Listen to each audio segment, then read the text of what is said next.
It was a rare moment of bipartisanship on Capitol Hill today when Congressman Steve Scalise returned to the House floor for the first time since he was shot during a congressional baseball practice. And he was greeted with this.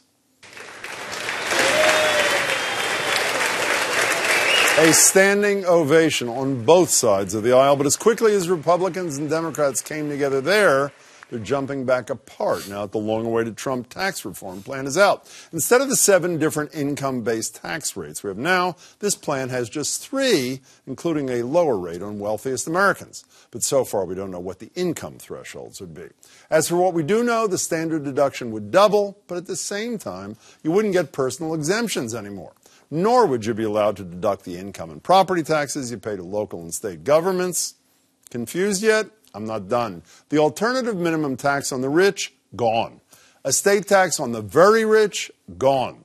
While also lowering the corporate tax rate from 35 to 20%, which Trump says will ultimately boost the economy. We're doing everything we can to reduce the tax burden on you and your family. By eliminating tax breaks and loopholes, we will ensure that the benefits are focused on the middle class, the working men and women, not the highest income earners. And it's not good for me, believe me. Not surprisingly, Democrats are fighting back. Behind Republicans' vague framework and deceptive math, the American people find a billionaire's first tax plan that fails the middle class. Okay, so who has it right? Joining me now to settle the score, Lisa Lerer. She's a national politics reporter of the Associated Press, current Nieman Fellow at Harvard. Nice to meet you, Lisa. David Gergen is CNN analyst, director of the Harvard Center for Public Leadership, past presidential advisor to, I've memorized it, Nixon, Ford, Reagan, and Clinton. David, it's great to see you, too. Thank you. So it seems to me that this is repeal and replace the sequel. Actually, let me put it another way. How can Trump and the GOP sell a plan that gives you a tax break in your estate only if it's more than $11 million, or a plan, despite what he just said there, that would have lowered his tax bill $31 million a few years ago? How can they sell that as a boon to the middle class? Can they? So far, they're having a rough time doing that. And I was surprised that the plan was as vague as it is, and it leaves them as open to the kind of attacks that have been unleashed in the last 24 hours, that this is really the windfall for the rich. It doesn't do anything for low income. And as the middle-class taxpayers, well, we'll have to wait and see. We're not quite sure yet.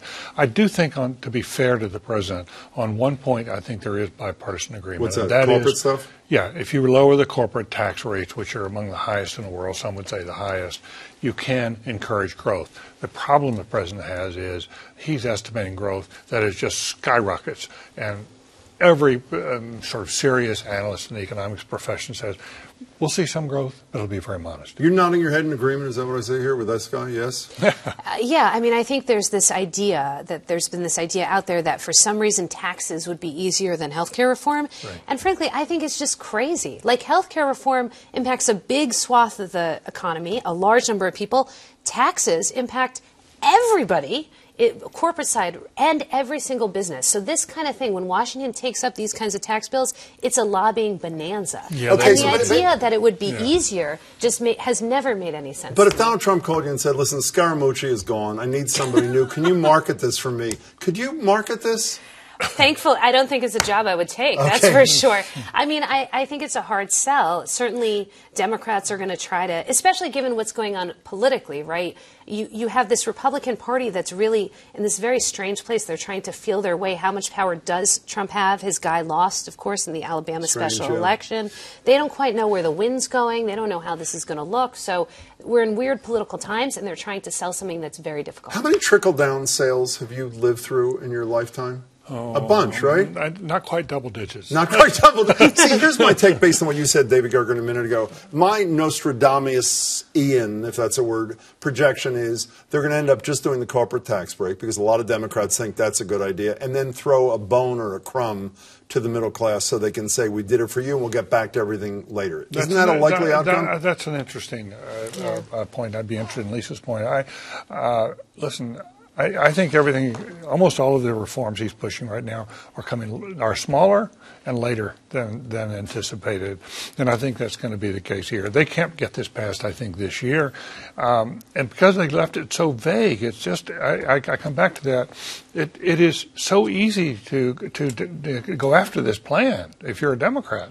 And by the way, very hard to get Democratic votes for it. I just don't see how Democrats can vote for something which comes across to the public as a windfall for the rich. And you know what was really interesting, I thought? That the Drudge Report bashed it, which I thought was really interesting. On what basis? They His came taxes out, are going to go up. Yeah, and there's this additional higher income bracket that they left open the possibility that there could be an additional bracket, and Drudge did not like that at all. I don't think that's going to go above the current rate. I think it's going to be somewhere between 39.5 and... This is the beauty. They said there might be a surtax, but who knows what the bottom line... But they don't know. Can we talk about something that also I think is unclear? Let's go from the, I guess you could say, Gucci Gulch, as someone once called it. I love that, to Puerto Rico.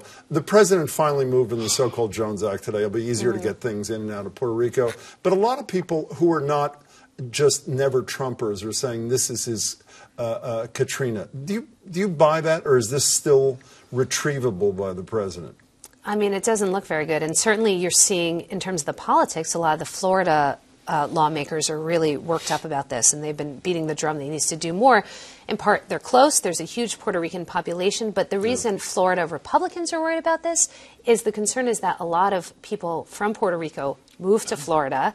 They become voters. They are voters immediately. They move to Orlando. And, you know, Florida's a tight state. That could have an impact on those politics, potentially in the midterm. So there's some political things that people are gaming out here that are kind of interesting to think about. I don't know how this plays out for him. Do you think any of this has to do with, I mean, Hillary Clinton said, I assume sarcastically the other day, I bet you the president doesn't even know these people are citizens of the United States. Well, a poll that followed the next day said half of Americans, the other Americans, don't know they're citizens of the United States. Is that part of it or no? I do think Americans are a little confused about what the exact status of Puerto Ricans is. But I also think this is an embarrassment to us as a country. The slowness of the response, you mean? The lack of urgency when lives are at stake, and it was so devastating. I mean, when people don't have power, but they don't have water, you just can imagine how much suffering is underway. Did you see the mayor of San Juan crying on television? Well, how can you not feel empathy for these people? And I hate to raise this question, but the issue in many people's minds are, if those are white folks there on that island, would the response have been this slow? And that's the Katrina reference. What's your answer to that? I just hesitate to answer it because I just feel like, you know, there was no urgency because these people don't get it. They don't have relationships, and I don't think it was intentional. I just think that it was an indifference. You buy that?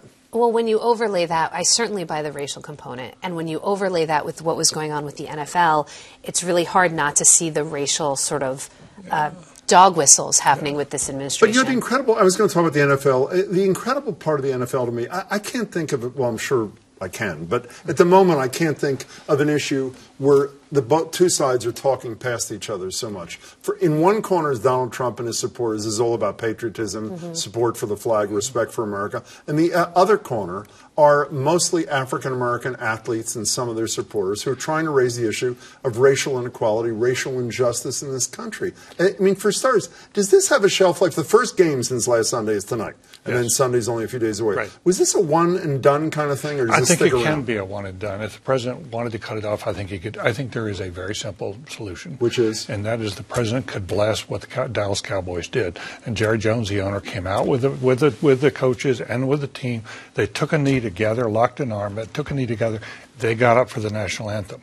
That, I thought, was a smart way to do it. They got their protest in, but they were not conflicting with the anthem. If the president said, that's fine, I think a lot of the heat will go out of this. So why didn't he? Why doesn't he? Why did he invent it to start with? I mean, there was a deflection. I think that's increasingly clear. He was trying to get attention away from his tax plan, the fall of his health care plan, Puerto Rico, on and on. Yeah, and a lot of people have criticized people like me and CNN and others for spending as much time on this thing. They said it does distract from the other issues. But it seems to me at core this is a debate about racial injustice in this country, which I would hope most people think is as important as Puerto Rico and health care and tax reform. Am I wrong about that? It's also interesting to me how the president has this ability to politicize institutions that are not generally, I mean, I know the NFL is political, it's always political, but he takes on these institutions that are sort of civil institutions in American civil life and makes them inflames them, makes them racially charged, and I just don't think that's good for the country, right? He We're was so asked the polarized. question, speaking of racial thing, he was asked the question, I think, outside the White House, maybe about to get in his helicopter. Do you worry that I'm paraphrasing, inflaming racial tensions by what you're saying? And he, of course, said it had nothing to do with race. Does it? Of course. Of course, it has everything to do with the race. Is he a racist, or is he just someone? I don't like to go there either. I know you don't. I'm just so afraid of using these words because I hate to call a president of the United States racist. But is he, David Gergen? I think he's racially challenged. But I want to say one word, because there's a good thing that I think. I was impressed with the way Bob Kraft handled this. I mean, here in this region. You know, when his wife died, Donald Trump called him, came to the funeral and started calling. He called him every week for a year. Mm-hmm. And they became friends. And then now Bob Kraft has been drawn into this friendship. He's invited down. And he's trying to be loyal to his friend. And yet he put his players first. He put the national interest first, I thought. And Tom Brady came over. I was pleased with that. And respectfully criticized his friend. He broke with his friend. And it must not have been easy for him. But I think he served this region well. It's great to see both. Lisa, thank you so much. Pleasure to meet you. David, as always, great pleasure to see you.